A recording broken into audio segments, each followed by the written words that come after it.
Once you open the box, you are going to realize that the cam is in this corner. You're going to extract the cam, and in this side, you're going to find the tools that we're going to be needing. To change the stroke is very simple. The first thing that you have to do is remove the motor from the body. Push in and turn while doing so. The next step is to locate the right end of the key. Notice that the key has two different sizes. Insert the key into the set screw and simply loosen the screw. Do not remove the screw. You can actually slide out the cam. Now, before replacing the cam, ensure the screw is backed off a bit.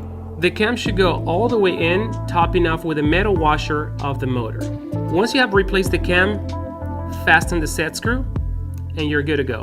Once motor has been inserted and aligned with the body, press firmly and twist.